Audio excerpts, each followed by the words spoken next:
to kasawa munebo uroibo buenoyo tao.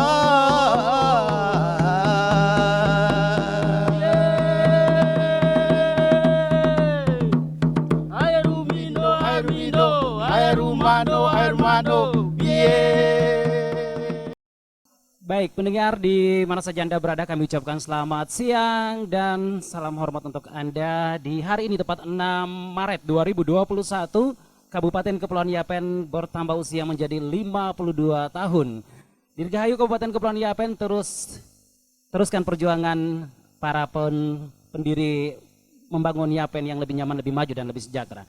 Pendengar, siaran langsung kami langsung dari destinasi objek wisata di Kabupaten Kepulauan Yapen, Manabai, tepatnya di Kampung Sarwandori, Distrik Kosiwo. Dan saat ini saya tengah bersama dengan Bupati Kabupaten Kepulauan Yapen. Dengan hormat saya sapa Bapak Tony Tesaresos. Selamat siang Bapak. Selamat siang untuk pendengar di mana saja berada. Dan juga Ketua DPRD Kabupaten Kepulauan Yapen, Bapak Yohanes Gerau Baba yang sudah hadir juga bersama kita di siang hari ini. Pendengar, masyarakat Kabupaten Kepulauan Yapen, tanpa terasa hari ini 6 Maret 2021 kita atau kabupaten kita bertambah setahun, 52 tahun. Progres pembangunan tentunya tengah dikerjakan dari pendiri kabupaten terdahulu, pemimpin kabupaten terdahulu hingga saat ini di bawah kepemimpinan Bupati Tony Tesar dan Wakil Bupati Frans Sanadi untuk 2 periode mengawal pembangunan dan mengerjakan pembangunan di Kabupaten Kepulauan Yapen. Tentunya kita ingin tahu sejauh mana progres pembangunan yang sudah dikerjakan selama periode kepemimpinan Bupati dan Wakil Bupati pada puncak peringatan 52 tahun HUT Kabupaten Kepulauan Yapen. Saya langsung saja ke Bapak, Pak Bupati, Bapak Tony Tesar Esos. 52 tahun Kabupaten Kepulauan Yapen, di mana kita capaian apa yang sudah kita dapat dan kemana akan dibawa Kabupaten Kepulauan Yapen ini. Saya langsung saja ke Bapak untuk progres pembangunan yang tengah dikerjakan capaian 52 tahun hingga saat ini. Silakan Pak. Ya, terima kasih Bung Rusti. Selamat siang, salam sejahtera untuk kita semua. Assalamualaikum warahmatullahi wabarakatuh. Untuk semua para pendengar Radio Republik Indonesia Serui yang hari ini kita bersama-sama di Teluk Manabai bersama dengan kami pimpinan daerah, saya Bupati Kabupaten Kepulauan Yapen, tapi hadir juga Ketua DPRD Kabupaten Kepulauan Yapen dan OPD yang terkait, tapi didampingi dengan Kepala Stasiun RRI Serui yang baru. Nah, ini satu kehormatan bagi kita semua untuk bisa hadir di Manabai ini. Tentunya saya mengajak kita semua untuk senantiasa memanjatkan puji dan syukur kehadirat Tuhan Yang Maha Kuasa, karena atas anugerah dan kasih sayangnya kita diberikan kekuatan, kesehatan, bisa hadir di sini. Tapi yang paling utama adalah usia ke-52 tahun perjalanan Kabupaten Kepulauan Yapen ini sejak tanggal 6 Maret 1969 sampai dengan hari ini 6 Maret 2021, kita semua bisa merasa bahwa Kabupaten Kepulauan Yapen ini telah benar-benar berubah sejak pertama kali dibentuk oleh para pendiri founding father kita, beberapa orang yang sudah mendahului kita tentunya, tapi saya pada kesempatan yang baik ini saya menyampaikan Bapak Stefanus Rumbewas dan juga beberapa bapak-bapak pemimpin atau pendiri kabupaten ini. Saya sebagai bupati saat ini tentunya seluruh masyarakat menyampaikan ucapan terima kasih dan kebanggaan, rasa syukur kita bahwa perjuangan para founding father ini kita hari ini bisa menikmati Kabupaten Kepulauan Yapen yang jauh lebih baik dari 52 tahun yang lalu. Dan juga saya menyampaikan pada kesempatan ini ucapan terima kasih kepada Radio Republik Indonesia, yang mana stasiun Serui, kepala stasiun yang baru, beliau beberapa hari yang lalu baru dilantik juga, selamat, tapi juga bisa memberikan nuansa baru untuk kami pemerintah daerah, bisa melakukan menyapa rakyat langsung, menyampaikan progres pembangunan sepanjang 52 tahun, tapi lebih khusus di kepemimpinan saya, Tony Tesar dan Frans Sanadi di periode kedua, kurun waktu kurang lebih 8 tahun kami memimpin Kabupaten Kepulauan Yapen ini.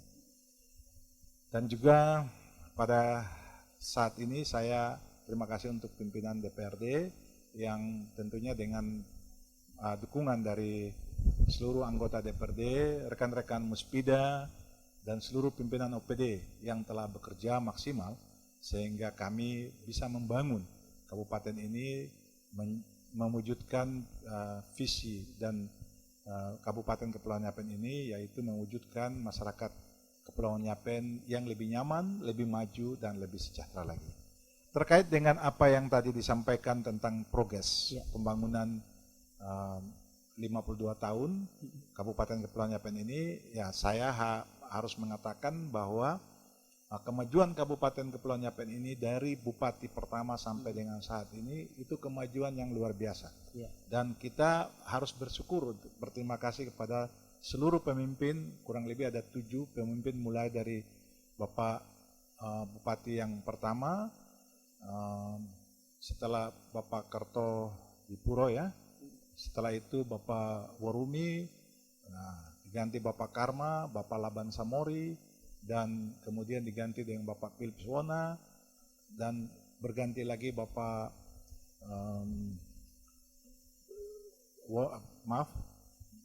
Bapak Soleh, kemudian Bapak Soleman maksudnya, dan kemudian Bapak Deki Nenepat, dan kami 2 periode ini. Nah, kalau kami lihat pembangunan secara menyeluruh, yang visi misi kami adalah pembangunan sumber daya manusia yang lebih baik lagi. Ini menjadi satu visi yang kita harus tetap laksanakan di kepemimpinan kami. Dengan misi yang kita kerjakan, yaitu mulai dari penataan birokrasi yang baik, dan itu sudah kita lakukan, tapi juga kita bagaimana masyarakat bisa taat hukum, dan pembangunan sumber daya manusia ini dari bidang pendidikan dan kesehatan. Nanti misi yang berikut kita adalah pembangunan infrastruktur dasar, tapi juga membangun keterisolasian kabupaten ini dengan program yang kita lanjutkan, yaitu kita sebut dengan pembangunan Trans Yapen.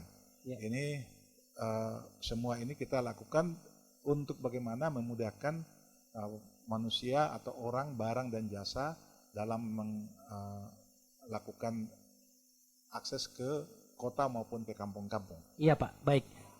Pendengar nampaknya sudah luas sekali ya, sudah disampaikan, dan tentunya bisa diketahui oleh masyarakat progres pembangunan. Jadi bagi masyarakat yang opininya, nah Pak, ini kita tidak bisa pungkiri, ada beberapa masyarakat yang mengatakan ini kabupaten terserah, kabupaten 3 kilo, nanti kita akan membahasnya. Dan saya ingin tahu juga seberapa besar pengaruh dari pandemi COVID-19 di Kabupaten Kepulauan Yapen, karena kita masih dalam situasi pandemi COVID-19. Sebelum kita membahas yang lain, silakan Pak. Ya betul Pak Gus, bahwa kita saat ini, kita tahu bahwa seluruh dunia dan Indonesia, Kabupaten Kepulauan Yapen ini masih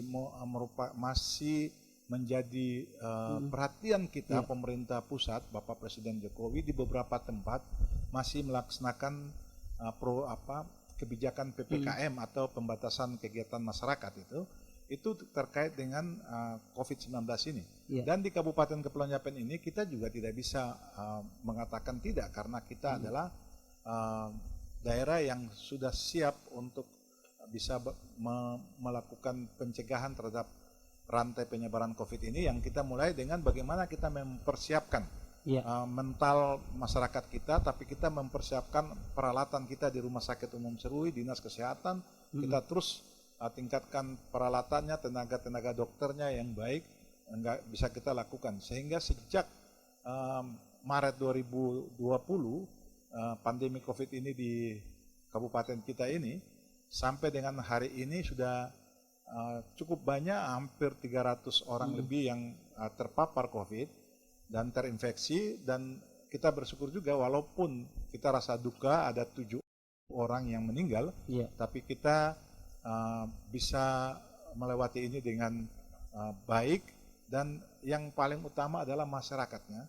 Masyarakat bisa memberikan dukungan, apresiasi yang baik, sehingga kalau sampai saat ini kita bisa berproduksi secara baik, pemerintah bisa melaksanakan tugas dengan baik, dan bisa memberikan pelayanan, itu karena kerjasama yang baik, sehingga walaupun kondisi COVID masih ada di dunia ini, kita bisa mencegahnya. Dan terakhir kita laksanakan vaksin 2 minggu yang lalu, kita di Kabupaten Kepulauan Yapen kemarin kita lakukan yang kedua terhadap para nakes, tenaga kesehatan, dan juga para pejabat-pejabat yang lain. Kita harap masyarakat yang lain juga harus sama-sama ikut bersama-sama dengan program pemerintah ini. Jangan takut bahwa vaksin ini jangan ragu terhadap vaksin ini. Vaksin ini aman. Kita lihat Bapak Presiden sendiri telah ikuti vaksin, tapi juga Bapak Wakil Presiden, Bapak Ma'arif juga yang usianya sudah cukup lanjut, tapi masih bisa ikut COVID. Oleh karena itu saya mengajak kita semua, masyarakat kita, kalau ada program COVID, ayo mari kita sama-sama ikut. Program vaksin, mari kita sama-sama ikut vaksin. Jangan ikut dengar isu-isu bahwa vaksin ini berdampak dan lain-lain. Jangan, ini bagian dari kita memutus mata rantai penyebaran COVID di Indonesia, di Kabupaten Kepulauan Yapen ini. Baik Pak Bupati, pendengar, Anda masih mengikuti dialog langsung bersama Bupati Kabupaten Kepulauan Yapen, Bapak Tony Kesaresos, dalam rangka HUT Kabupaten Kepulauan Yapen yang ke-52, tepatnya di hari ini, 6 Maret 2021. Nah, tadi sempat berbicara terkait dengan pandemi COVID-19. Ini juga berpengaruh dengan ekonomi di masyarakat, ya Pak. Kita tidak bisa pungkiri bahwa ini berpengaruh terhadap sektor sendi-sendi kehidupan. Nah, untuk Kabupaten Kepulauan Yapen dalam pemulihannya seperti apa, Pak? Iya, jadi kita untuk tahun 2020 begitu COVID terkena, kita mempunyai program yang sudah dilakukan kebijakan di pusat adalah recofosing, dan juga kita langsung memberikan bantuan BLT kepada masyarakat, mulai disiapkan dari dana kampung, tapi juga dana di kabupaten. Tapi ini kan bagian dari hanya untuk bagaimana masyarakat itu bisa melaksanakan protokol kesehatan, tapi juga bisa mendapat kecukupan biaya hidupnya. Tetapi kita tidak bisa terus memberikan bantuan kepada masyarakat secara langsung tunai, karena keterbatasan dana yang ada, dan kita harus tahu bahwa kita harus hidup berdampingan dengan COVID. Oleh karena itu kita coba untuk mengembangkan program-program yang bisa membuka lapangan pekerjaan, buat program padat karya, tapi juga membantu pengusaha-pengusaha kita yang lain untuk bagaimana mereka bisa bekerja, bisa melaksanakan kegiatan ekonominya. Tapi kita juga membangun sesuai dengan kebijakan pemerintah, bahwa kita membangun pertanian, membangun sektor-sektor pariwisata yang hari ini kita juga ada di Manabai ini, bagian juga dari bagaimana kita membangun daerah-daerah pariwisata ini yang baik, sehingga masyarakat secara langsung bisa terbagi dalam melaksanakan wisatanya. Setiap kegiatan-kegiatan pariwisata ini tidak tertumpuk pada satu tempat saja, tetapi yang juga kita harus lihat bahwa sektor pariwisata ini juga bisa menumbuhkan lapangan pekerjaan baru, menciptakan kesempatan kerja yang baru. Ini upaya kita semua untuk bisa membangun sektor-sektor ekonomi yang ada di masyarakat. Itulah berarti sektor ini juga merupakan sektor unggulan yang nanti akan menjadi fokus pemerintah daerah.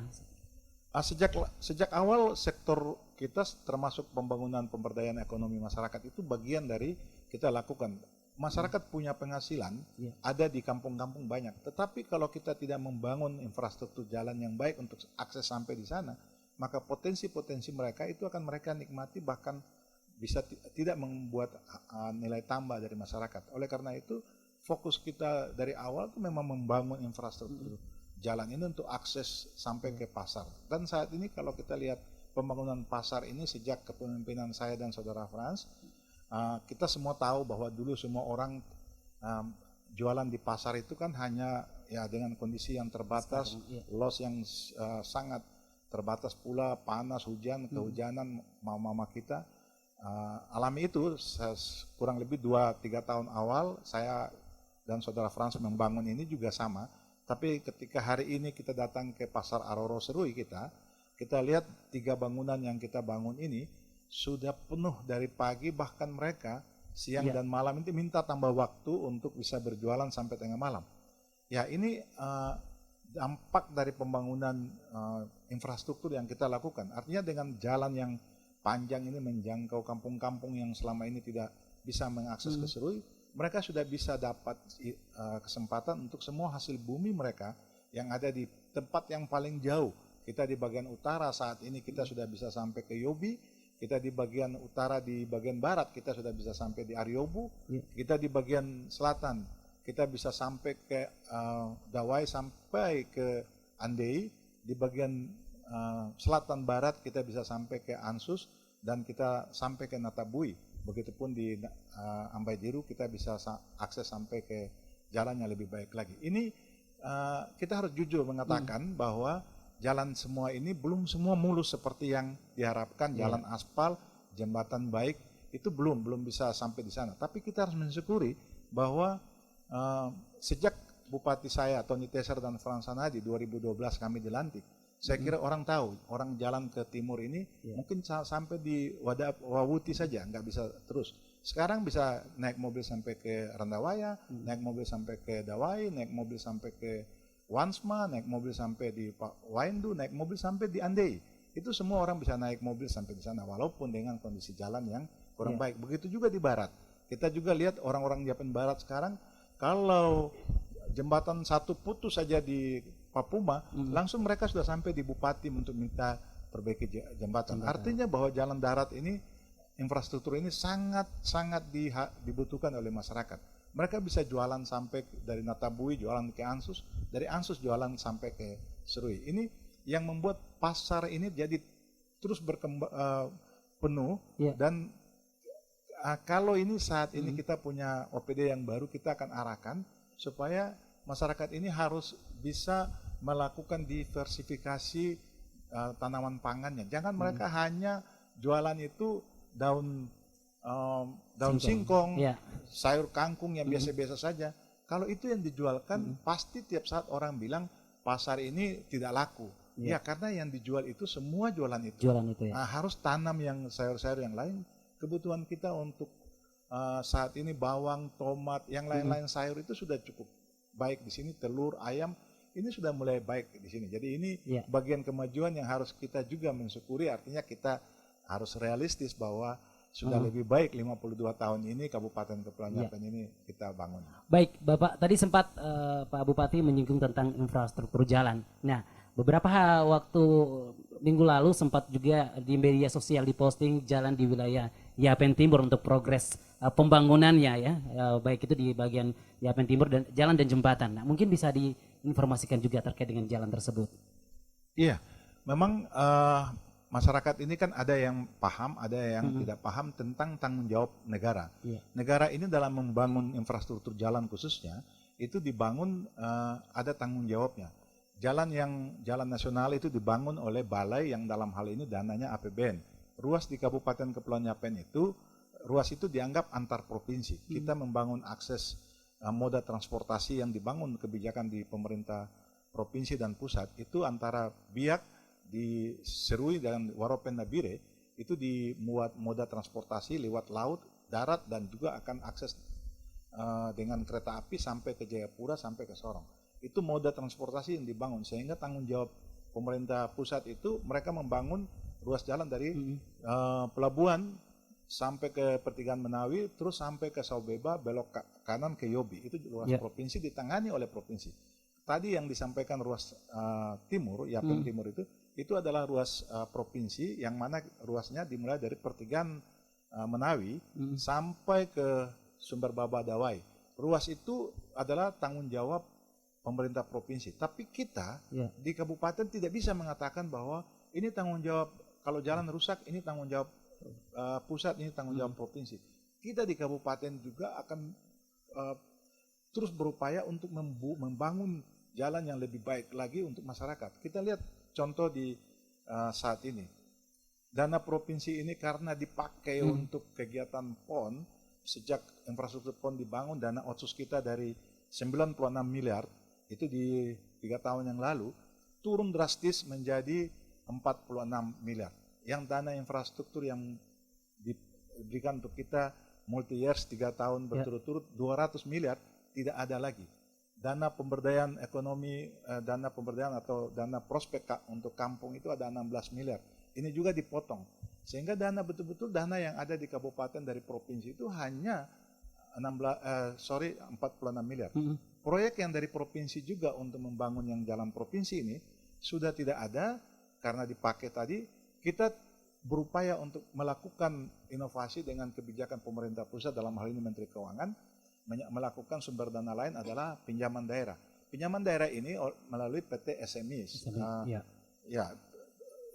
SMI ini sarana multi investasi itu yang dibangun di bawah diberikan kebijakan di bawah pemerintah Indonesia, tapi di bawah Menteri Keuangan, sehingga mereka memberikan jangka waktu yang cukup lama, bunga yang lebih murah.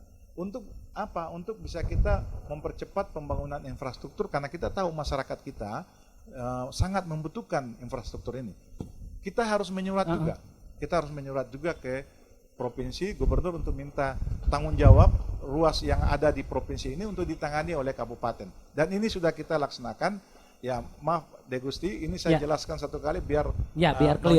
Clear apa yang ada masyarakat dari Yapen Timur juga. Silakan, yang menyampaikan kenapa Yapen Timur ini ada masuk dalam pinjaman daerah 250 miliar. Ketika teman-teman dari DPR menyetujui untuk pinjaman daerah periode yang sebelumnya 2019, kita mulai proses 2020 disetujui 250 miliar. Yapen Timur itu kita alokasikan 69 miliar kurang lebih segitu. Yapen Barat kita alokasikan 96 miliar.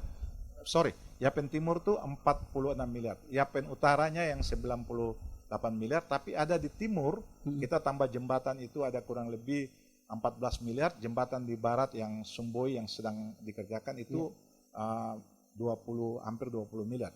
Jadi saat ini jembatan dua, satu di Sumboi sudah dicairkan dananya, jembatan yang ada di timur yang di Randawaya Repapep itu sedang dilaksanakan. Pinjaman ini yang lain, pinjaman yang jalan ini, dia tidak bisa seperti pinjaman yang kita lakukan di bank. Pinjaman di bank itu kita teken, uangnya masuk ke rekening kas daerah. Tapi pinjaman infrastruktur ini, itu diperlakukan sama dengan dana DAK, semua administrasi.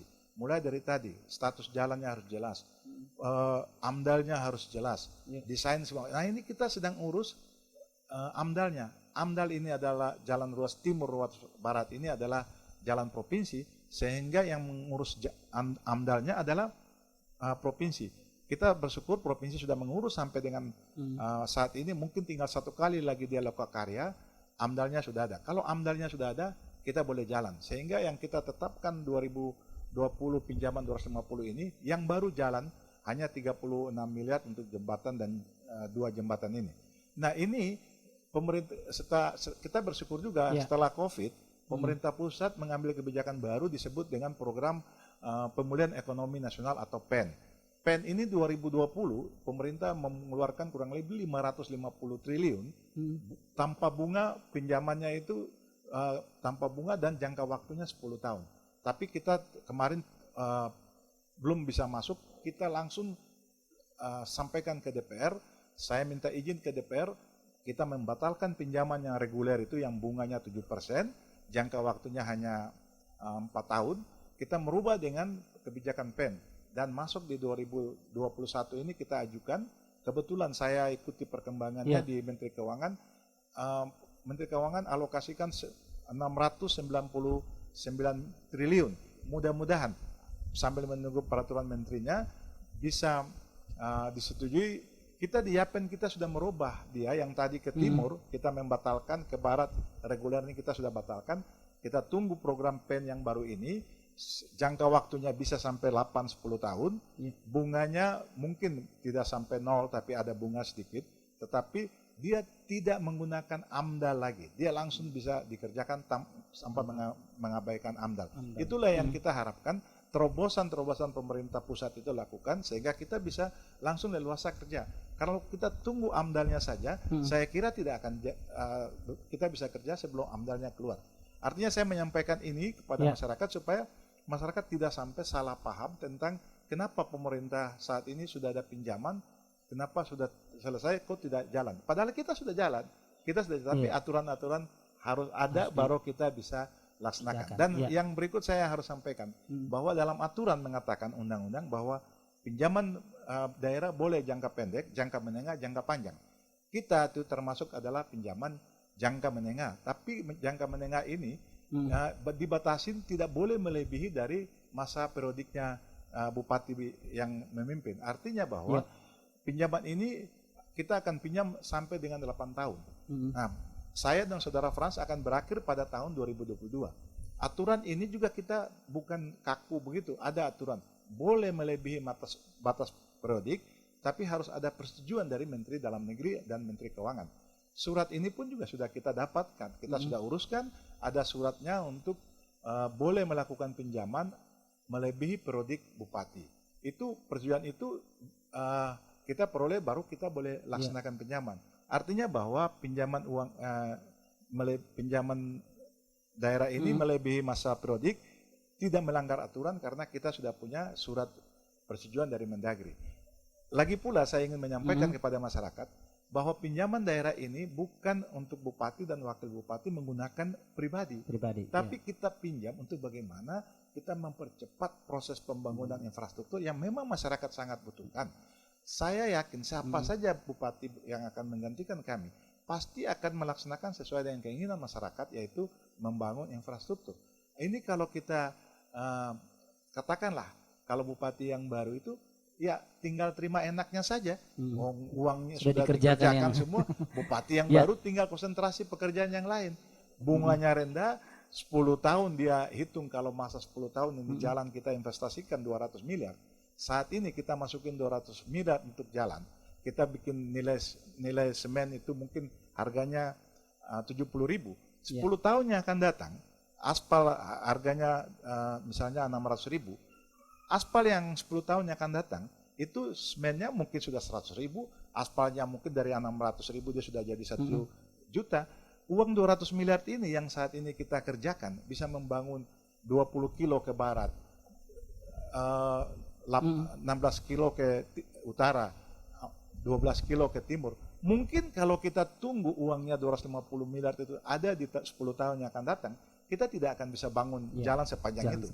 Artinya itu pikiran kita dan masyarakat juga, mereka akan tidak bisa berkembang. 10 tahun itu mereka akan tinggal dalam keadaan yang keterbelakangan, mereka tidak ada akses yang baik. Tapi kita mempercepat saat ini, berarti 10 kerja 2 tahun yang akan datang, ada percepatan pertumbuhan.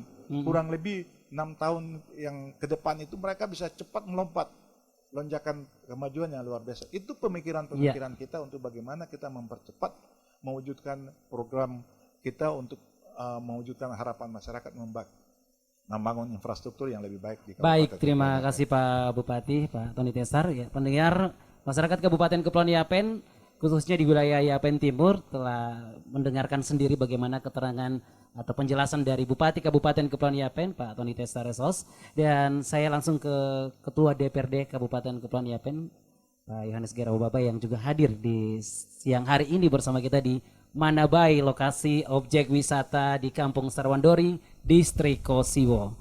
Ya, dan saya langsung ke Pak Yohanes Geraubaba. Tadi sudah disampaikan progres pembangunan infrastruktur. Nah, dari DPR sendiri melihat seperti apa? Salam sejahtera untuk kita semua, para pendengar Radio Republik Indonesia Serui, Bupati Kepulauan Yapen yang saya hormati, para pimpinan OPD yang hadir yang saya hormati, Kepala LPP RRI Serui yang baru, mari kita beri tepuk tangan untuk Kepala RRI yang baru, luar biasa, baru hadir di Kota Serui tapi memberikan dukungan bagi pemerintah daerah untuk dalam rangka memberikan informasi kepada seluruh masyarakat di Kabupaten Kepulauan Yapen terkait dengan progres pembangunan di Kabupaten Kepulauan Yapen. Pada kesempatan ini saya sebagai Ketua DPRD beserta anggota tentunya melihat dari seluruh program dan kegiatan visi misi Bupati yang mana kita tahu bersama bahwa kita mewujudkan Kabupaten Kepulauan Yapen yang lebih nyaman, lebih maju dan lebih sejahtera lagi. Ini kami dari Dewan Perwakilan Rakyat Daerah harus memberi dukungan penuh terhadap seluruh program pemerintah Kabupaten Kepulauan Yapen. Mengapa? Karena semua yang dilakukan oleh pemerintah itu tentunya hanya untuk kebaikan masyarakat kita di Kabupaten Kepulauan Yapen. Ada wilayah-wilayah, daerah, kampung-kampung di mana yang selama ini kita lihat masih terisolir dengan akses jalan. Tapi kita bisa melihat, kita bersyukur dengan kepemimpinan Bupati Kabupaten Kepulauan Yapen dan Wakil Bupati yang saya sapa dengan hormat, Bapak Tony Tesar dan Frans Sanadi, kita bisa membuka kunci kontak dari Kota Serui, kita bisa matikan di Ansus dan kita bisa buka kunci kontak dari Serui, bisa matikan di Dawah. Ini kemajuan yang luar biasa. Sehingga kepada seluruh masyarakat ini perlu mengetahui hal-hal yang selama ini telah dilakukan oleh pemerintah Kabupaten Kepulauan Yapen, dan itu merupakan skala prioritas visi misi Bupati Kabupaten Kepulauan Yapen. Tadi kita dengar bersama bahwa untuk membawa jualan dari kampung sampai ke kota, sekarang kita bisa melihat sendiri dengan situasi kondisi alam yang sekarang lagi musim angin begini, gelombangnya cukup tinggi, masyarakat untuk mengantar barang jualannya sampai ke kota agak susah dan sulit sekali untuk menyeberang di laut. Sehingga dengan adanya akses jalan yang terbuka sampai ke kampung-kampung, ini sangat memudahkan masyarakat dengan didukung oleh pemerintah memberikan transportasi yang murah bagi masyarakat untuk bisa mengantar barang jualannya sampai ke kota, sangat membantu dan menolong masyarakat di Kabupaten Kepulauan Yapen. Memang dari tahun 2020 sampai dengan hari ini kita juga tadi sudah dengar bersama yang disampaikan oleh Bupati bahwa dari bulan Maret sampai dengan hari ini seluruh dunia dilanda oleh COVID-19, termasuk itu dirasakan oleh hampir seluruh kita di Kabupaten Kepulauan Yapen. Tapi dengan semua program pemerintah, baik pemerintah pusat, pemerintah provinsi, dan terutama di Kabupaten Kepulauan Yapen, rasa peduli pemerintah Kabupaten Kepulauan Yapen, Bupati dengan seluruh perangkat daerah, organisasi perangkat daerah bisa datang menyentuh masyarakat di kampung-kampung dengan selain bantuan BLT dari dana kampung, tapi juga pemberian bantuan langsung oleh APBD kepada beberapa kelurahan, 5 kelurahan yang ada di Kabupaten Kepulauan Yapen, sehingga ini sangat membantu dan menolong masyarakat. Bukan itu saja, tapi ada PKH yang juga diberikan oleh pemerintah melalui kantor pos, oleh Dinas Sosial Kabupaten Kepulauan Yapen. Semua ini perhatian pemerintah untuk masyarakat kita di Kabupaten Kepulauan Yapen. Baik, terima kasih Pak Yohanes Garobaba, dan saya kembali ke Pak Bupati. Mungkin ini pertanyaan yang klasik sekali dan sering diucapkan masyarakat Kabupaten Kepulauan Yapen terkait dengan kabupaten terserah. Ini 52 tahun ini. 52 tahun masih ada oknum masyarakat yang mengatakan Kabupaten Kepulauan Yapen kabupaten terserah dan kota 3 kilo. Silakan Pak. Iya, benar sekali ya. Jadi ini gurauan sebenarnya. Gurauan yang ada di masyarakat, tapi sesungguhnya itu rasa hati yang selama ini masyarakat rasakan di Kabupaten Kepulauan Yapen itu sampai dengan beberapa tahun terakhir begitu ya. Jadi kita tahu bahwa di Serui itu kalau kita mau jalan dan kemana, ke laut, ke darat, begitu. Cuma sampai di hanya 2 jalur itu Pak ya. Putar-putar saja di situ. Itu kan begitu. Jadi setelah itu kita ada kevakuman kepemimpinan kita waktu Bupati almarhum ada masalah, kemudian kabupaten ini ada sekian tahun tidak ada bupati definitif, itu sehingga membuat masyarakat itu menjadi apatis atau kurang merasa ada kepemimpinan, sehingga mereka mengatakan, waduh ini kabupaten ini kok cuma kabupaten 3 km, cuma putar-putar di situ saja, pemimpinnya tidak jelas kemana, ini orang mau buat apa terserah. Itu kesan yang kita harus akui bahwa itu pernah terjadi, dan mungkin masyarakat saat itu waktu itu orangnya ada di Serui sehingga mereka melihat situasi ini. Tapi kalau sekarang kita tanya kepada masyarakat saat ini yang mereka sudah usianya mungkin di atas 50 tahun, yang mereka merasakan kemajuan 52 tahun kabupaten ini, mereka mulai dari bupati yang pertama sampai dengan kami saat ini, suruh mereka katakan jujur atau anak-anak yang baru. Dan saat ini mereka melihat pembangunan yang ada di kabupaten saat ini, kondisi Kepulauan Yapen saat ini, Kota Serui khususnya, saya rasa mereka tidak akan mengatakan demikian. Karena mereka tahu bahwa jalan saja sudah mau keliling pulau ini. Bagaimana mau bilang kota 3 km? Ya, artinya ini aspal mulus sudah sampai di Kamanap untuk naik pesawat saja sudah luar biasa. Orang dari dulu cuma naik pesawat kecil saja, sekarang sudah bisa naik ATR yang lebih baik lagi.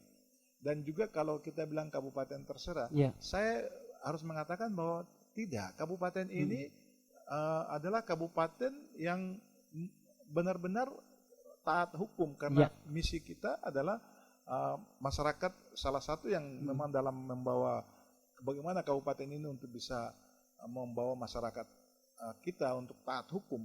Nah, kita mulai dari mana? Kita mulai dari bagaimana masyarakat ini mengetahui hak dan kewajibannya. Masyarakat harus bisa mengatakan ini kabupaten, setiap orang itu harus melaksanakan berdasarkan aturan-aturan yang ada. Dan puji Tuhan, saat ini kalau kita berbicara taat hukum, masyarakat taat hukum, sudah jauh lebih baik. Masyarakat sekarang bisa lebih baik,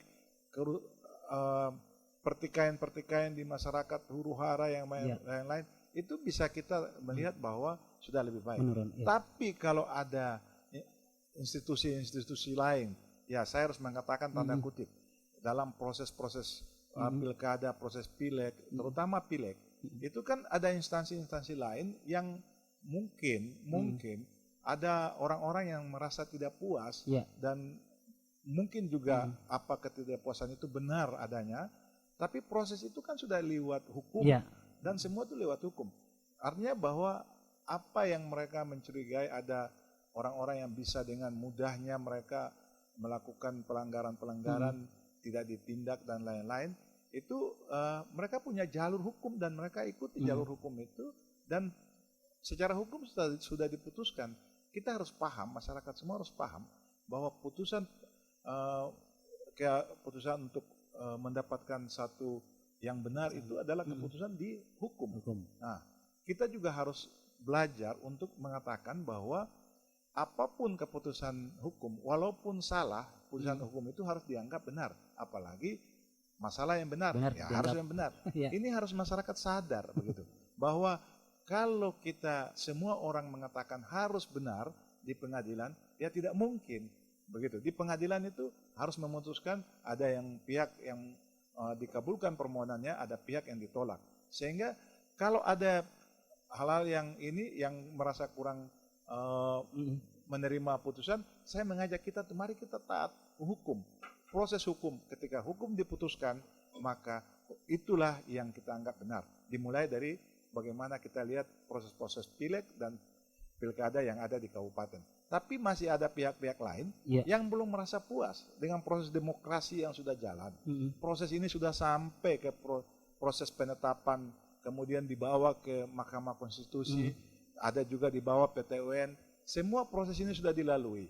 Kalau sudah ada putusan pengadilan yang mempunyai berkekuatan hukum tetap, ya mari saya mengajak semua pihak untuk mari menghargai putusan pengadilan ini, putusan yang negara sudah putuskan ini sebagai putusan yang harus kita laksanakan. Jangan membangun kesan bahwa ini putusan terserah siapa saja, terserah penguasa. Jangan, ini menciptakan hal yang tidak baik. Saya mengajak semua masyarakat kita, terutama para intelektual yang lain-lain yang suka menggunakan kata-kata kabupaten terserah, untuk mari berbangga, merasa bangga kita sebagai anak Serui.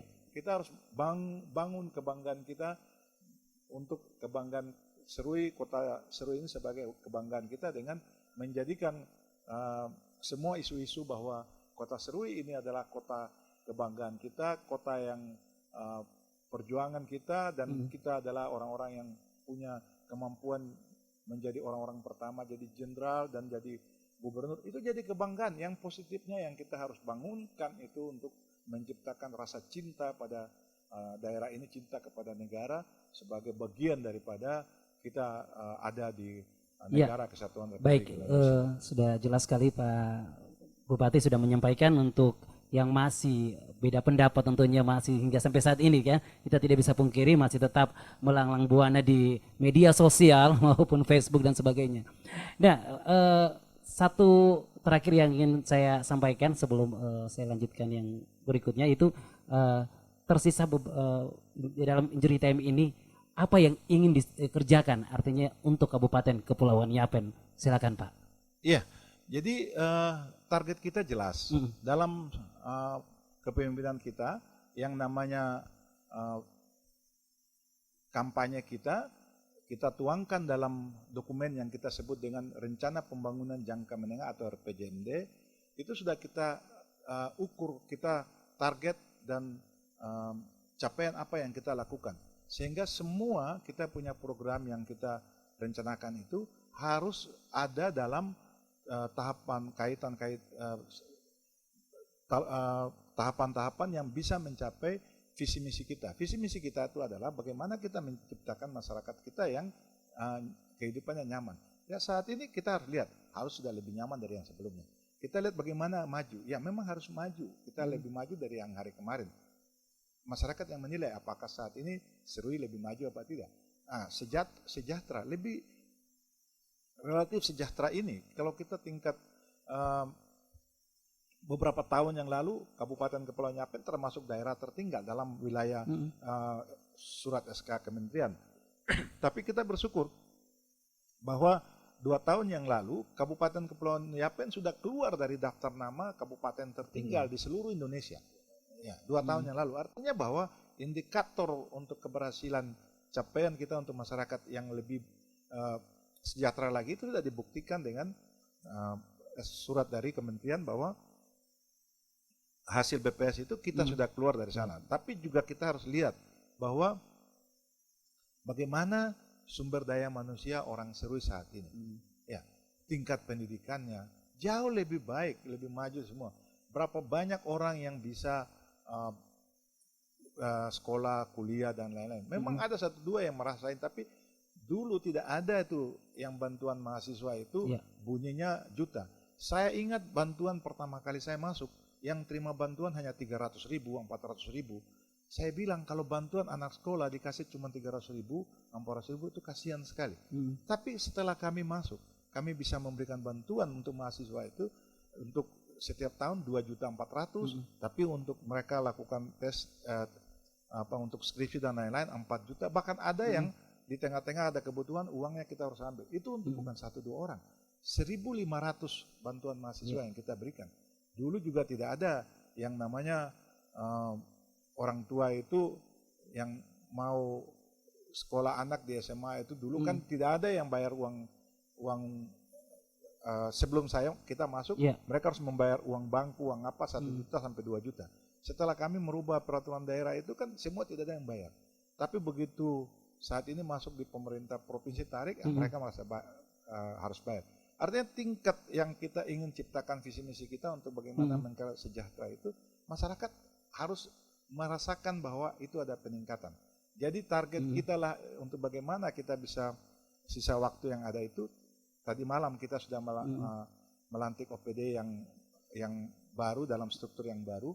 Struktur organisasi ini kita coba merubahnya untuk bagaimana kita dengan 2 tahun terakhir ini kita bisa kerja maksimal untuk mencapai hasil yang maksimal dalam kepemimpinan kami untuk mencapai RPJMD kita.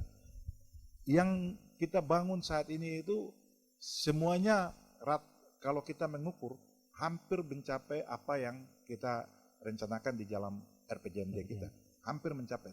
Waktu sisa ini kita akan kerjakan dia dengan sungguh-sungguh sehingga capaian yang kita terukur dalam RPJMD ini benar-benar kita capai. Oke Pak, singkat saja terkait dengan apa yang tadi disampaikan, penerapan otonomi khusus terkait dengan yang tadi pendidikan. Ini terakhir saja nanti saya berikan kepada Pak Ketua DPR. Silakan Pak.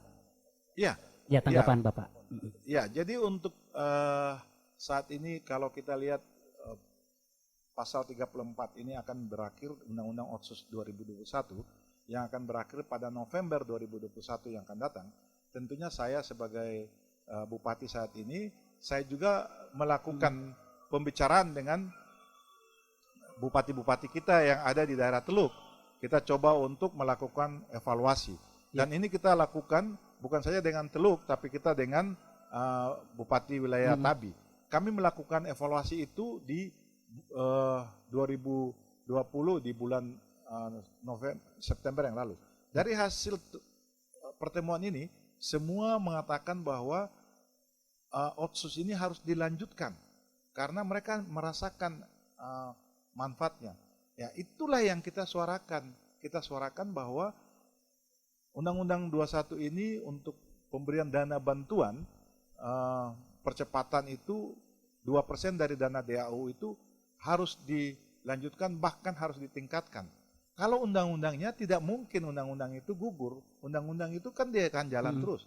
Tetapi pasal 34 ini yang kita minta untuk diperpanjang supaya pembangunan program kita yang tadi masyarakat sudah mengatakan itu bisa kita lanjut. Itu yang pertama. Sedangkan untuk keinginan bagaimana mengatur daerahnya sendiri, adanya daerah otonomi provinsi baru di tanah Papua, saya kira kita pun harus mengatakan jujur bahwa ada pro kontra, ada yang setuju dan ada yang tidak setuju. Tapi saya ingin menyampaikan kepada masyarakat bahwa kalau kita tidak setuju, silakan tidak setuju, punya argumentasi. Tapi jangan tidak setuju dengan lambang-lambang aspirasi yang bintang kejora dan lain-lain. Nanti pemerintah pusat melihat bahwa ini yang menolak ini seakan-akan mereka adalah orang-orang yang keinginan merdeka. Jangan, kita lakukan ini, pemerintah ini kan dia akan mendengar. Kalau kita menerima alasan kita sampaikan, kalau mau menolak, sampaikan menolaknya apa. Tapi jangan menolak mengangkat bintang kejora. Nanti pemerintah pusat tidak bisa merespon, dia akan mengatakan bahwa kalian yang menolak ini adalah kalian yang pro kemerdekaan. Ini nanti tidak memberikan dampak yang baik. Jadi saya mengajak kita, mari kita mengatakan sejujurnya, tapi saya harus mengatakan bahwa Papua ini harus dibangun di 7 suku, 7 wilayah adat. Ya, 7 wilayah adat. Jangan sampai saat ini kita wilayah adat Saireri, kita berjalan di tempat wilayah adat yang lain, mereka yang tadi di belakang kita, mungkin mereka sekarang bukan aja nanti di samping kita, suatu waktu mereka akan ada di depan kita. Karena dengan proses demokrasi yang saat ini dilakukan, pemilihan secara langsung, tapi di daerah-daerah lain mereka suaranya diikat dengan noken, sistem noken, maka demokrasi one man one vote yang akan kita lakukan di daerah kita di sini tidak akan bisa, jumlah penduduk bisa memenangkan suara-suara yang ada di daerah-daerah yang tidak bisa tidak melakukan one man one vote. Padahal kita tahu untuk proses demokrasi ini itu adalah proses cara bagaimana untuk mendapatkan pemimpin yang punya kemampuan yang lebih baik, bisa membangun percepatan kesejahteraannya. Dan kita mari katakan dalam realitas kita. Kita akui bahwa kemajuan daerah-daerah lain sudah maju. Tapi kalau bilang orang pintar, kita orang seru ini orang pintar. Tapi kita pintar tidak bisa memimpin daerah ini, kita tidak memimpin provinsi ini, kapan kita bisa maju? Kita akan tetap tertinggal. Oleh karena itu, pemekaran ini, biarkanlah daerah Saireri, biarkan daerah Tabi, kita mengurus diri kita sendiri dengan pemimpin sendiri yang punya kemampuan sendiri untuk bisa membangun daerah ini lebih cepat lagi. Ini contoh yang paling gampang, Papua Barat. Kita lihat saat ini, mana Papua Barat dengan kita di Papua. Papua Barat maju sekali. Kenapa kita harus anti pemekaran? Pemekaran ini bagian solusi untuk mempercepat pembangunan. Merdeka juga kita harus maju, pemekaran juga kita maju. Saya mengajak seluruh masyarakat untuk mari melihat kenyataan bahwa pemekaran ini salah satu solusi untuk mempercepat pembangunan menuju masyarakat Papua yang lebih maju, lebih sejahtera. Baik, terima kasih Pak Bupati. Saya terakhir ke Pak Ketua Dewan, apa yang ingin disampaikan terkait dengan 52 tahun HUT Kabupaten Kepulauan Yapen di hari ini? Silakan Pak. Iya. Dan Otsus Pak. Iya, khusus kalau dana Otsus ini saya pikir hampir ini bagian yang tadi sudah disampaikan oleh Bupati bahwa ini ada pro kontra.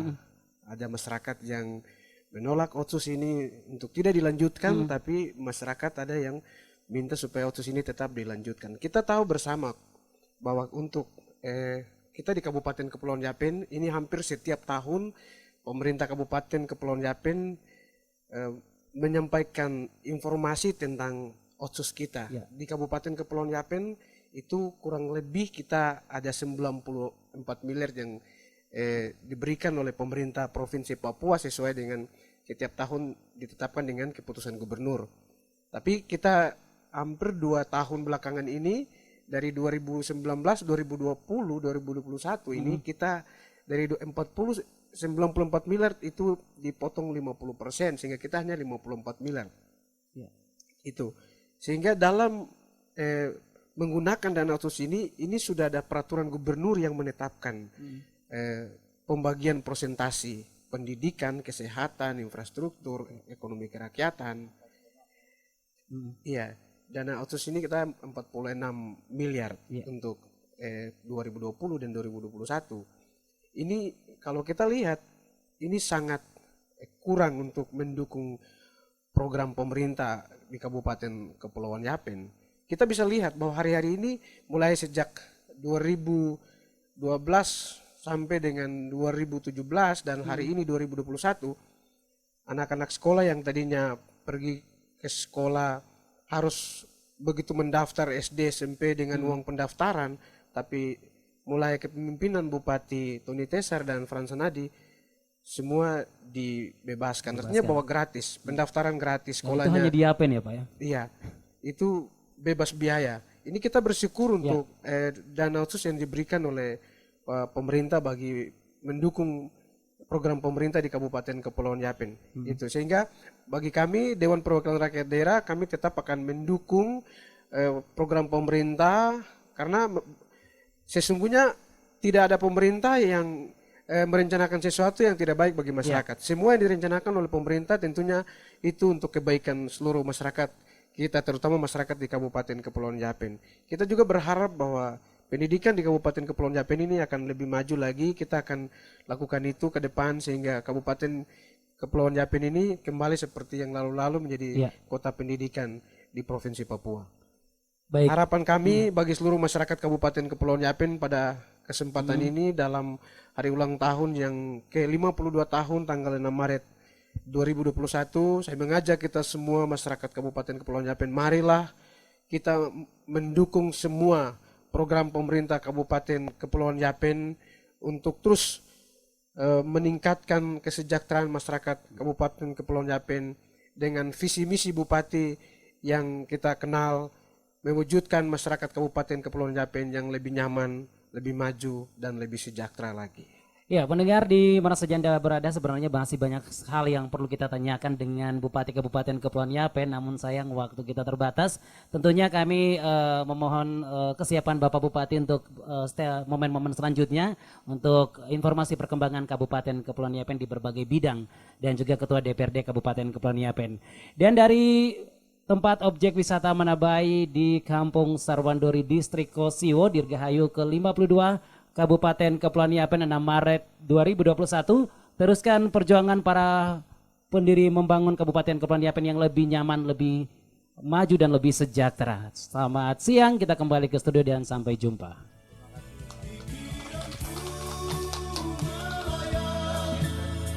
Di setiap waktu kita